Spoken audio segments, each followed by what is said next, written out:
Welcome to the Besties with Breasties podcast. Sarah Hall here. I am a certified health and wellness coach, athletic trainer, mom, and breast cancer survivor. I help women overcome their own mind drama to make mind shifts that open up the possibility for their most empowered and energetic life. And I am Beth Wilmus, author, speaker, and founder of a human investment organization, otherwise known as a nonprofit, called Faith Through Fire. Our mission is to reduce the fear and anxiety that breast cancer patients feel and replace it with hope and a path toward thriving. This podcast is about our experiences with breast cancer and life after as young survivors and moms.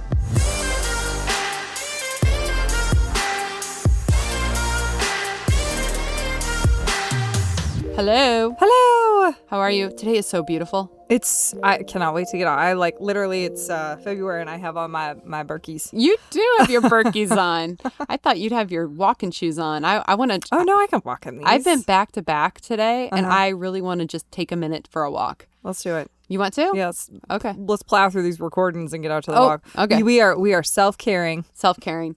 It's too nice. It's February. Yep. This is normally when I want to slit my wrists. It's like it's so. Jeez Louise. I know that got dark. That got dark fast. Yeah, let's go for a walk. That's definitely worth your life. Yeah, I know. A little squirrely. So today we are talking to Jamie. She is a fellow survivor. We're going to talk to her about her journey because she declined certain portions of treatment. And this is something that we talk about a lot with our beneficiaries in Faith Through Fire. Mm-hmm. A lot of women will opt out of certain portions of traditional treatment. Totally. And I feel like there's two kinds of people. There's the people that are really willing to think about what do I feel like my body needs? Mm-hmm. What do I want and feel good about? And then there's the other camp, which is the camp I fell into, which is like, I don't know. I'll just do what you tell me. Yeah. Like, you're the expert. So I am curious. You declined radiation. Totally. Yeah. I did everything they told me to up until the point of endocrine therapy. Mm-hmm. I did it for 5 years. I did not continue to attend like my oncologist asked me to. Yeah. So those are like how you and I kind of stepped back. Mm-hmm. And I kind of make the joke, but I feel like cancer treatments, like having babies, you just know when you're done. You know what I mean? Like, you know when you... do you mean like when you're pregnant or when you're in labor? No, I mean like when you've had the number of children that you want to have. Oh, I see. Like, okay. Do you know what I mean? I was like, I got to a point where I was like, I'm done being pregnant. Oh, no. But you mean like the number of children. The number of children. Yes. Like, yes. Gary and I wanted 4 children. After the third came out, we were like, nope, we're done. Yeah. You know what I mean? I feel like cancer treatment's kind of the same way. Like, you have a threshold. When you reach that threshold, you're done. Yeah. But we're going to talk to... That was a very funny analogy. But yes. Was that off base? No, I mean, it was funny. I say it to people all the time that I talk to. Yeah, you know when you're done. So then I wonder how you would liken that to like the oopsie baby. I'm done. Nope, I'm not done. Sorry. Yep. Nope. Well, that's sometimes that's out of your control. I was just going to say that. An oopsie baby would imply that you did not see that coming. Right. Correct. So Jamie is a fellow member of Faith Through Fire, happily married, 3 beautiful spunky kids. They're 11, 9, and 6. So young survivor. Yep. She has a funny farm of animals that keep her busy and sane, she says. She is a social worker by trade and a researcher for a major university. She's a retired pro boxer, and she has a huge... So fun. I know, and she has a huge heart to serve people. So first, we're going to talk to Jamie about her diagnosis, how she knew there was a problem. And then we're going to talk about the treatments she was offered and which treatments or procedures she opted out of and why. And we'll probably finish the discussion, just regarding gut feelings and medical research when determining your care, and maybe some of the integrative practices Jamie used during her breast cancer journey. But until we do that, let's hear from our first sponsor.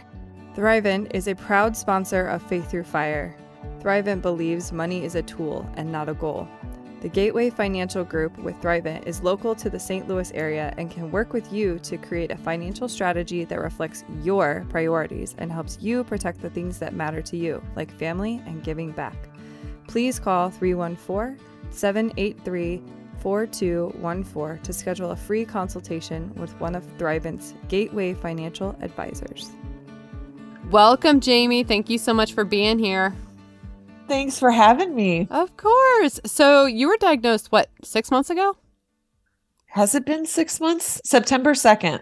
October, November, December, January, February, March. February. Well, February, March. Yeah, almost 6 months. I was going to say, I love that you're counting with your fingers over there. Yeah. Legit, September. I did September. the same thing. Yeah. Oh my gosh. Okay, so unlike most women, Jamie, you did not feel a lump, right? How did you know there was a problem? Correct. I actually went into a new GYN for an unrelated problem. And as I was signing out that day, she walked by and said, "Why don't you go ahead and get a mammogram? You're turning 40 soon." And it was as simple and crazy as that. So I went and did it. And then I went on a vacation and didn't think twice about it. Yeah. So Sarah's mentioned this on the podcast before. Her cancerversary is on Valentine's Day, which you just celebrated. Totally. Yeah. Which is what, year 5? That was 5 years. Okay. Yesterday. So Sarah's cancerversary is on Valentine's Day. And every once in a while, we'll get somebody that'll get diagnosed on Christmas or like, it's just like a major holiday. Jamie, you got diagnosed on your birthday. My 40th birthday. Your 40th, your 40th birthday on vacation. Well, you kind of got diagnosed. They called you and said there's a problem, right? Yeah. So I actually was on vacation in August, came back, and then you know how it goes. You start getting all these tests done. I had the biopsy, the 3D mammogram, all that within the days to come. And then on my birthday on September 2nd, I got the official diagnosis with a crown and a piece of chocolate cake. Yeah. So Jamie has this picture of her with her crown on and her chocolate cake. And I go, that must have been before you got the news. And she goes, oh, no, it was after. And I go, what? I'm like, I mean, life must go on. That's how she's like, I have a weird sense of humor. I was like, oh my gosh. So here's my question about this. This happened on your birthday. So is your birthday going to be kind of a weird, bittersweet thing from now on? Listen, so I have to tell you what happened the second half of the day. So we got the diagnosis, we got like the initial plan, all that. And then my girlfriend and I went and got a tattoo because that felt appropriate. That's how you did. You are a girl after my own heart. I love that. So you found out you had cancer and your girlfriend's like, yeah, we got to go get tatted.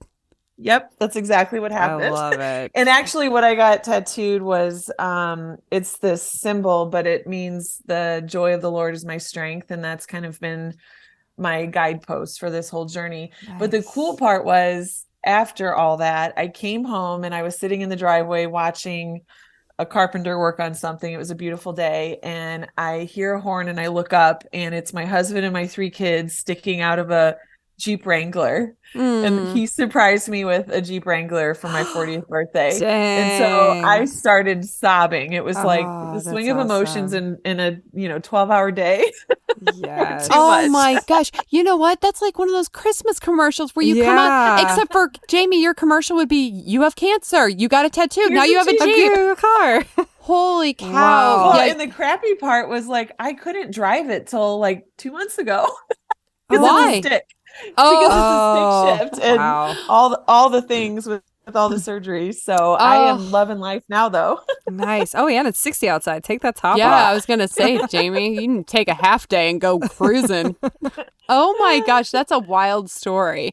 Yeah. So, yeah, your birthday every year. I don't know. I don't have feelings about my cancerversary. Like some people know the exact day. So attached to it. Well, Sarah, you are because it's Valentine's Day. But like for me, I forget. I think I was diagnosed on February 4th. That sounds right. But it'll blow by me. Like I didn't recognize it this month. I didn't think about it. So I know like for some people it's like rooted, and especially for you two because you guys had holidays right. or special occasions. But for me, I don't know. I don't think about it like super hardcore. Yeah, I don't know that I will either. Like that night I went to a football game and I mean like Sarah, I think it was Sarah that said like life goes on and I kind of wonder, you're a social worker by trade. Is it because you've kind of dealt in the trauma world? Did you know, like, do you think that helped you? Ooh, that's a good question. I think that I have a lot of tools to navigate hard things that some people might not have access to initially. And I don't take that for granted. So that's fair. That's a fair observation. I've done in my training, like learned about my natural strengths and zest for life and being a lifelong learner are 2 of my top ones, which come in handy with a cancer diagnosis. Yeah. When we talk about people have a choice to either get better or bitter, it sounds like out of the gate, you're like, nope, I'm going to be the better camp. Yep. I'm not even going to go there. Yep. Well, and I think it's that whole, how do I get my agency back? And my agency is in choosing how I respond. I can't handle what I was dealt, but I can control how I respond to it. And so that's where I focus my energy. And how much, I mean, can we all agree your mental state is just everything when it comes to your physical health declining. Yeah. Like Yep. when your physical health declines, there's, to your point, you don't have control over that, but your mental health becomes everything at that point. Mm-hmm. Yeah. You know, Yep. there's so many people out there that have immense physical suffering and they are very mentally strong, resilient, and still joyful. Mm-hmm. And likewise, there's people who have the every other end. advantage physically and, you know, maybe they're very wealthy and they have every Yeah. privilege and they're miserable. And I was leaving my yoga class literally yesterday, which was why, I put this in my Facebook post, but this guy was leaving and like totally unprompted. I think the teacher was like, I hope you enjoyed your practice. Like, and he was on his way out the door and he was like, he just turned to both of us and he was like, aren't we just so blessed that we have these bodies that will move us in the way that we just moved for an hour? And I was like, oh, you're so right. Thank you for the reminder. It's exactly what I needed.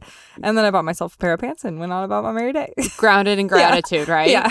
Grounded in gratitude. I don't think that there's anything that makes you realize all your blessings, Yeah. you know, more than a cancer diagnosis. It's just nice to have the reminders all around you. Yeah, So, 100%. Yeah. So I want to kind of delve in, Jamie, to your treatment plan and kind of how you navigated treatment and how you decided what was best for you. But before we do that, you guys want to do boobs in the news? Oui. Okay. Are you going French on me over I there? am. I just got done watching Emily in Paris. Oh, gosh. Boobs in the News is a fun segment where we read funny tweets by real people or ridiculous news stories. Bibs in the news, bibs in the news, bibs in the news. So I picked this one, Jamie, because of your work as a researcher at a university, because a lot of your work is around helping kids learn better, correct? Yes, and increasing sense of belonging and that positive culture in school systems, which does increase learning. Okay. So, yes. All right. So Complicated answer, but yes. yes. Well, okay. So I chose this because I was like, oh, it's kind of related. So the title of this is The Dumbest Questions College Kids Text Their Parents. Oh boy. I don't think I would have done this to my parents when I was in college. So Maybe we should ask your parents. I know you should. Okay, so this came from an online comedian. And so basically these texts from college freshmen were submitted by parents. So here's some of them. My son texted me to ask if Italian was a language. And then when I told him it was, he said, oh, I thought it was just an accent. What? Okay. What in the Okay. world? Okay, here. Okay, they said insurance was particularly perplexing to Gen Zers. Yeah. My daughter kept referring to her insurance copay as a cover charge, which might indicate that she's spending too much time in the bar. Right, for sure. Right? I'd be like, where's all my money going? Is it going to the booze? All right. I mean, it's kind of the same thing. Cover charge, copay. Yeah. I was thinking that too. Yeah, I'm like, we could actually rename I this. mean, And we can make going to the doctor like going to the bar. I was going to say with chemo brain, that's very likely that I'll use that from now on. Yeah. So a driver pulled in front of us and my son screamed, quick, press the honk button. I guess they're boy. just No. used to everything being a button nowadays. Yes. My daughter asked what blinker she should use to go straight. Oh boy. Okay. This one woman said her son was getting ready for college and she heard him go, ugh, I need to get a pap smear. Gosh, I hope not. My kid asked me if she had a live birth. Oh. I know. Yeah. So the funny part, let's see if there's any more. My college freshman asked me if the Pink Panther was a lion. Oh, my daughter thought, so her daughter was living independently for the first time. And she goes, my daughter thought that the Brita pitcher refilled itself with the humidity from the refrigerator. Oh no. And the last one was, my daughter asked me how I make the pancakes round. So this is what higher education. This is our future. This is why Jamie's needed. Jamie's remember- research is desperately needed. I remember my brother texted me when he first went to college, and I was off on my own now because he's my younger brother. But he texted me and he goes, so I've plugged in, because at the time, I don't remember if we had dial-up internet because we were a country family, but he plugged in his computer thinking he would just get dial-up internet if he plugged it into the like phone jack. And he's like, why does my internet not work? It's plugged into the phone jack. And he had no idea that you had to pay for that. Oh yeah. That was before everything felt so free. Free. Yeah, right. Yeah. Oh, that's too funny. Well, clearly you're the techie out of the two of you. For sure. Yeah. You're definitely the techie out of the two of us. Yes. Oh, that's funny. There's your boobs in the news. Bibs in the news, bibs in the news, bibs in the news. All right. So we're back. So originally, Jamie, you were told you had DCIS, right? Yes. And they were recommending a hysterectomy kind of out of the gate because you had other issues, which hysterectomies are recommended fairly often, I feel like. Yeah. And did you have your ovaries removed, or was it just your uterus? Just my uterus, and it was not related actually to the cancer diagnosis. It was actually scheduled before I even knew I had cancer. Oh, okay. All right. So Yeah. you kept your ovaries. So you weren't going to Yes. deal with the whole no estrogen overnight thing. Right. Okay. And then you decided on a double mastectomy. Was that a hard decision for you to come to? Not in the sense that take one or two. It was, if we're going to take anything, we're going to do both. So it made sense to me to just take both. Yeah. And then you originally had spacers put in, and you were going to move to implants. What changed your mind? Yeah, that's Hold on. Because after your double mastectomy, your whole treatment thing changed. You thought you were only going to be dealing with surgery because you were DCIS. Yep. And then you had your double mastectomy, and this happens a lot. Like, women have it in their head, I'm DCIS, I'm done. That's how I went into it. Yeah, Sarah went into it that way. And then you wake up and the pathology comes back and they say, oh, we found some additional disease. You're now stage 1 or stage 1A, and now treatment's back on the table. Yep. So that happened to you first. So you thought, okay, I'm DCIS, I'll have a double mastectomy, I'll move on with my life. That's not how that went. So how did that feel? That's not how that went for you, Jamie. Nope. So when you got that news that you had more advanced disease than they thought, and they were putting treatment back on the table, like, how did you handle that emotionally? What did that feel like? It was wild because I was still pretty fresh from surgery. So not myself, I was still doing the medication regimen, the narcotics. And I remember it was about a 3-minute phone call that my husband had to wake me up from a nap for. And I don't even really remember what was said. It was a lot of things. And here's what, but it's going to be okay, because we're going to put you on this immunotherapy. And so I went from stage 0 DCIS to that cover charge. They called it an upgrade to a stage 1A, and that I would need to meet with an oncologist to talk about a plan. And she, my breast surgeon was even saying, I don't think you'll need radiation. I think we'll go this route, but we won't know. So then it was a waiting game to get to that. It was another couple weeks before the oncologist would see me. And you were also told that you were, from like when they did the pathology, that they found HER2 positive. Yep. Which before you weren't anticipating that. So that's why they were saying immunotherapy, and that you were going to have to do the Herceptin, because that originally wasn't on the table either. So Correct. I say all this just because it's super common for women to like think that their treatment plan is going to go one way, and then lo and behold, it's all of a sudden taking a sharp. And people, there have been so many plot twists. Right. And that's kind of the point of this episode, is like to say, okay, how do you adjust and what decisions do you make? So going back to what Sarah said, you had implants before you got diagnosed with breast cancer. Yep. And you intended to get them again. So you had the spacers put in at your double mastectomy, but then you started to kind of have questions about whether that's what you really wanted. What was that like? How did that kind of transpire?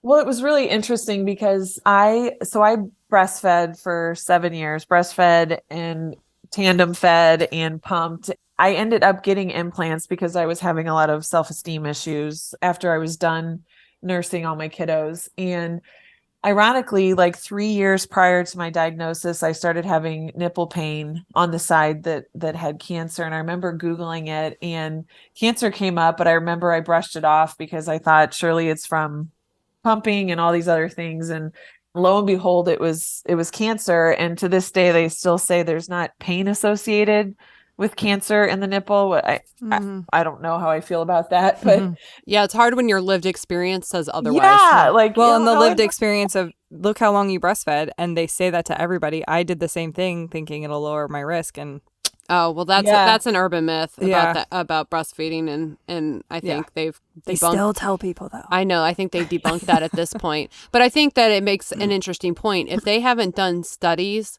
on women who experience nipple pain before breast cancer diagnosis, like that's how they're basing that. Like, oh, there's no evidence that there's pain with. How many studies do you think have been done about nipple pain related to a breast cancer diagnosis? Probably none. So that's interesting that your lived experience was different. So you were having nipple pain, you didn't think anything of it, or you thought it was related to breastfeeding. and this was just it was a very personal thing, but I had started actually talking with my therapist about wanting to explant before my cancer diagnosis. I had done a lot of work on how I saw myself physically, emotionally. Like there was just a lot of heavy lifting I'd been doing on myself, as I think we kind of do when we come out of the throes of motherhood. Like, who am I now? What do I want? All these things. And so I'd actually been talking for about a year about wanting them out. And so when I got thrown into this diagnosis and the cattle call that it feels like, you're going to go here, this is your appointment, this is your appointment, this is what we're doing. There wasn't time to process that again. So it was like, no, you're going to feel better once you have reconstruction. It'll be fine. You'll feel like a woman again. And so I was stuck in this place of make decisions in a vacuum and still attuned to who I was becoming for myself before all this happened, if that makes any sense. I think it does. I think women who haven't had babies yet and they are being pressured to start treatment as soon as possible, it's kind of the same thing. Like you feel a lot of pressure to like make decisions very quickly, right? Like there's a schedule and there's a timeline, and you don't really have a lot of time to process, like you said, your feelings about things, even, if they're residual, like when's the time to think about those things? There is no time. Yeah. So September 2nd, I was diagnosed. October 12th was my double mastectomy. And so in that time, my husband and I kind of put it on the table as a worry of mine. I don't know that I'm ready to reconstruct. Like, I've been wanting him out. And so we came to the agreement that it's easier to put him in and make the decision after than to go back in. And that was what my plastic surgeon was comfortable with, so he was very aware that I wasn't 100% sure about the spacers. And so my husband was worried about, how I would feel coming out with such a dramatic change and then not having the option. And so we went ahead and had spacers put in. So you had the spacers put in, but obviously you kept thinking about, is this what I really want? Because it's nagging me. I know. Yeah. Well, you and I had several conversations and you were just like, I don't know. Like, I'm not sure this is, what I want. And I mean, it's tough because you're on that continuum of care and you're like, I got to keep moving forward. But if you have this nagging sensation that this isn't in alignment with what you want, it's really tough. Yeah. So that's right. We did talk on the phone before I even met you. And I poured my heart out to you about not wanting boobs. And I said, that's okay. You don't have to have them. You did. Yeah. Totally normalize it for me. So I made it through one round of fill or whatever they call it when they put the saline in. And I was so miserable, more so emotionally than physically. It felt like like a betrayal to myself almost. And I don't want that to sound dramatic, but it was like I wasn't listening to myself and I was going through the motions. I only made it through one round and then I was like, abort the mission. I'm done. So you finally decided, you're like, this is not what I want. Is that? Yes. I mean, was that empowering or was it scary? Oh my gosh, you guys, this was such a Goliath moment for me. I'll probably remember this conversation more than some of the others in this journey, but I went in and I made an appointment with my plastic surgeon and I called ahead of time to tell the nurse what I was going to tell him so that there was some accountability and support so that if he felt blindsided, I didn't backpedal. So I called ahead of time, was like, look, this is what I'm going to come tell him. Can I still hold the appointment? I just want to have a conversation. And she was very supportive. And it was a really interesting conversation that I think I'm still processing even after all of it's done. But it was so empowering. I was scared. I was trembling. I was crying. I was angry. Like I think I finally felt a lot of the emotions that you don't have time to feel in the beginning. Well, and your doctor he wasn't intentionally insensitive, but didn't he kind of allude to the fact that he thought you were making a mistake, or did I make that up? Yes. Okay. Yes. Actually, all of my doctors told me I'd regret it. So that was kind of a pivotal decision for you. You were also, HER2 positive. So they were talking to you about chemotherapy, but you opted not to do that. And you and I have talked kind of why you decided not to do that based on your previous medical history and your own feelings. But how did that kind of transpire? Yeah, well, again, there's been so many plot twists in my short little 6 months dealing with this. And so when we sat down with the oncologist, I didn't even know chemo was going to be put on the table. It was only the Herceptin was what my breast surgeon had told me, and maybe radiation. And when she sat down, she said, chemo, Herceptin, no radiation. So it's like processing all of this in real time. And for people listening, just so you guys know, like if you're HER2 positive, you're going to need a year of infusions, and that's the Herceptin. But that is separate than the chemotherapy that they typically give you once you're diagnosed. So, it was like 12 weeks of chemo and then 21 cycles or a year of Herceptin after that. Right. Yeah, it was what was prescribed.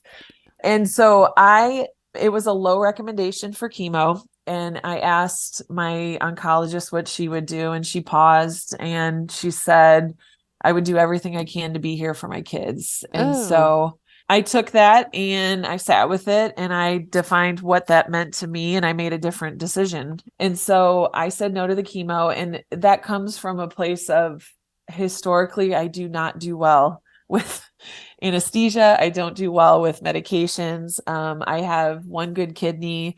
There's just a lot of factors. Like, I know my body. I've been doing the work to just attune and understand and kind of honor what I think my body needs, knowing and considering risk benefit. I was scared to death to do chemo, and I don't say that lightly. And so we made a plan to move forward with starting Herceptin pretty quickly thereafter. They waited for me to heal from, I had just had the spacers removed. So it was 3 surgeries in 12 weeks in the fall. And then I started at the end of December with my loading dose of Herceptin. And that didn't go according to plan either, did it? Plot twist. Plot twist again. There you go. So you get so this is kind of like, this is your treatment plan, right? Like, so your treatment plan is a double mastectomy, and you're going to get these 12 months of infusions, and this is going to be your treatment plan. You had a reaction, right? I had a nasty react. Yeah. And my doctor was super happy with the plan. She didn't put pressure on me with the chemo. She said, it would just be an extra precautionary thing. And so we were good. We were moving forward, and I had a really violent reaction to it. Which you're prone to. You're prone to reactions. Yes. So yes. I mean, it's You almost, warned them. right? You're like, see, this is what happens when I take medicine. Look at me. Look at my face. Yeah, because what happened?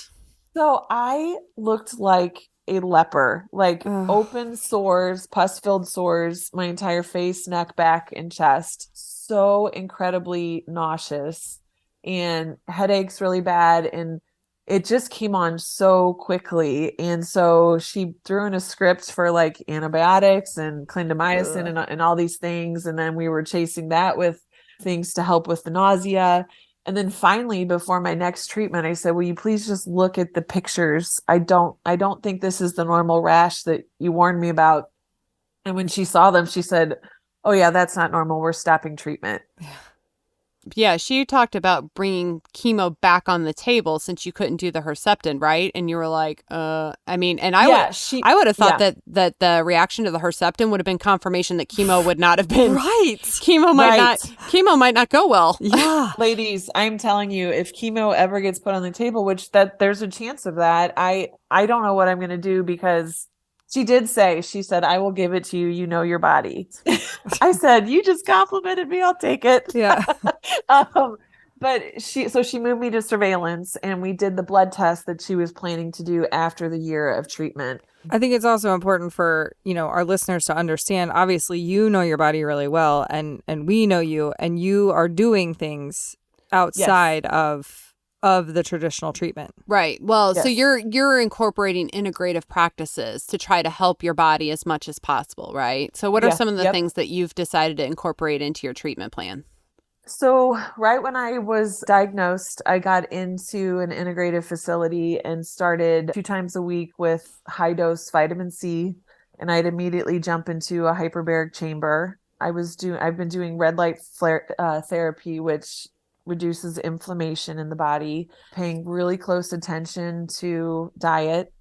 So limiting, sugars, gluten, really just trying to pour nutrient dense things into my body. And then on top of that, all my social work and positive psychology background, I spent a lot of my time journaling, intentional gratitude, seeking laughter, making music lists that poured into me. Yeah, I think a lot of people feel powerless in the cancer experience, but There's so much you can do. there's so much that you can do, and you really should. You should be an active participant in your care. You know, it's Yeah. not you're Yeah. not a passive victim. There are things well, you it's can your do. life. Like, it's not even just the care for your cancer. I think it's like adopting things that you're going to forever take into your future that are just going to become a part of you. Before we close out, let's hear from our second sponsor. It's important to have a primary care doctor that you can count on. At BJC Healthcare, world-class and compassionate primary care providers are ready to see you at offices close to home. And you can count on BJC to make it easy with convenient online scheduling, virtual visits, and direct messaging. To find a BJC primary care provider near you and to schedule an appointment online, visit bjc.org/primary care.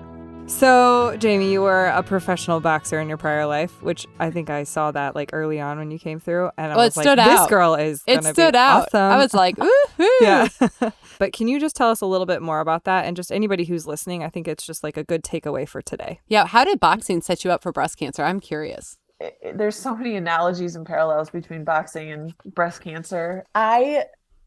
Boxing's terrifying. It takes it takes commitment, it takes fortitude, it takes bravery, it takes so many things that it takes to get through, a cancer journey. And so I actually had a friend reach out to me when I was diagnosed, and he used the analogy of being called to the ring, and that I have people that love me watching me and cheering me on. But at the end of the day, I'm the one that's got to step into the ring and do the work. Oh, I just got chills all over my yeah. body. Oh, I had it written on it. And he said, not only are they watching, but your children are watching, go fight. And I like sobbed when I read it because it was exactly what I needed to hear. So that's what I did. I really just took all of that experience and I poured it into this journey that I've been on. Oh, I have like chills everywhere. Well. So anything you want women to know that are listening when they're trying to make treatment decisions, Jamie? Is there anything that you want them to hear from you?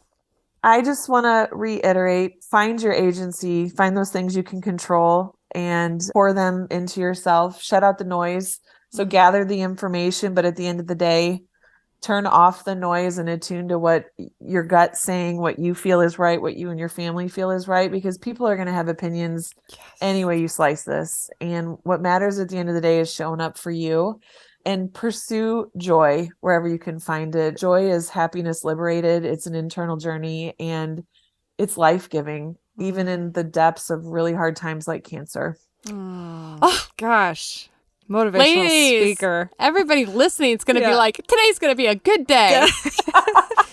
Thank you so much, Jamie, for being on. We appreciate you. You guys are awesome. Talk to you later. Bye. Bye. Thank you for being a listener of the Besties with Breasties podcast. If this podcast had a positive impact on your journey, leave us a review or consider becoming a supporter. You can donate with the link in the show notes or at faiththroughfire.org. This episode was hosted by Sarah Hall and Beth Wilmus, audio and production edits by Innovative Frequencies.